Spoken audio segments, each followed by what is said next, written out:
Hi friends, welcome to Chandini kitchens. ఈరోజు నేను మీకు పల్లి చట్నీ ఎలా తయారు చేయాలో చూపించబోతున్నాను.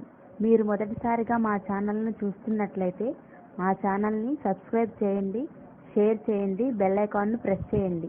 పల్లి చట్నీ తయారు చేయడానికి కావలసిన పదార్థాలు: పచ్చిమిరపకాయలు 10, పల్లీలు 100 గ్రాములు, వేపిన శనగపప్పు 100 గ్రాములు, కొబ్బరి చిప్ప 1, వంట నూనె, తాలింపు గింజలు, ఎండుమిరపకాయలు, జీలకర్ర, కరివేపాకు.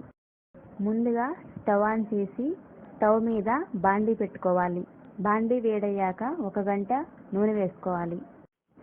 ఇందులో తొడాలు తీసి కడిగి పెట్టుకున్న పచ్చిమిరపకాయలు, పల్లీలు వేసి వేయించుకోవాలి.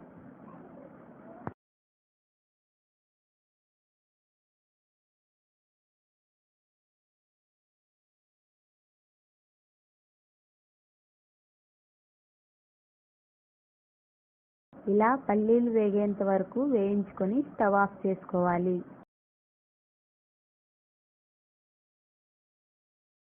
ఇందులో శనగపప్పు వేసుకొని ఒకసారి కలయబెట్టుకోవాలి.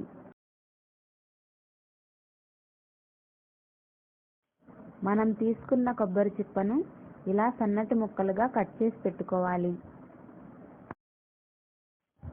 ముందుగా మిక్సీ జార్ తీసుకొని సన్నగా కట్ చేసి పెట్టుకున్న కొబ్బరి ముక్కలను ఇందులో వేసుకుందాం. తరువాత వేయించి పక్కన పెట్టుకున్న పచ్చిమిరపకాయలు, పల్లీలు, శనగపప్పును దీనిలో యాడ్ చేసుకుందాం. ఇలా యాడ్ చేసుకున్న తర్వాత ఇందులో రుచికి సరిపడా సాల్ట్ వేసుకుందాం.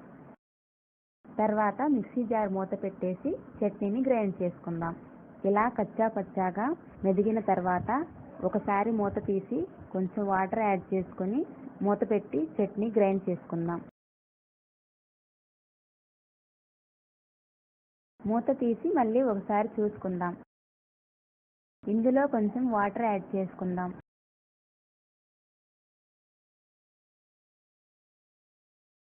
మూత పెట్టి చట్నీ మరలా గ్రైండ్ చేసుకుందాం.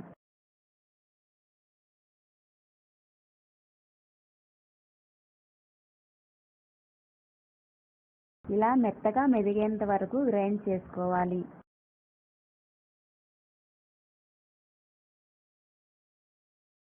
తరువాత గ్రైండ్ చేసుకున్న చట్నీని ఒక గిన్నెలోకి తీసుకుందాం.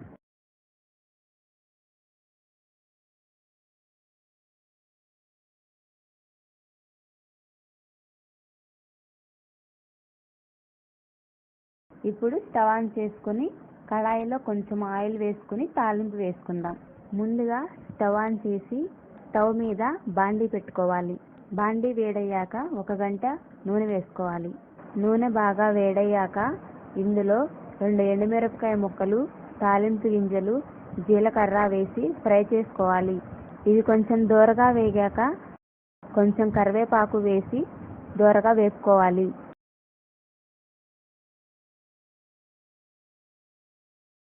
తాలింపు బాగా వేగాక స్టవ్ ఆఫ్ చేసుకొని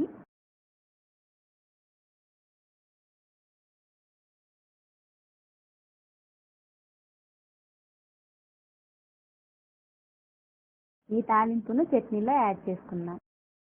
తాలింపు కలిసేంత వరకు చట్నీని ఒకసారి కలయబెట్టుకుందాం. చూశారుగా ఫ్రెండ్స్, పల్లి chutney ready.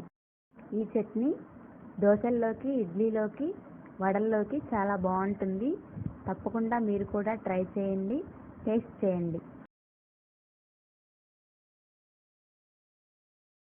Thank you friends. మీకు కనుక మా వీడియో నచ్చినట్లయితే లైక్ చేయండి, షేర్ చేయండి, సబ్స్క్రైబ్ చేయండి, బెల్ ఐకాన్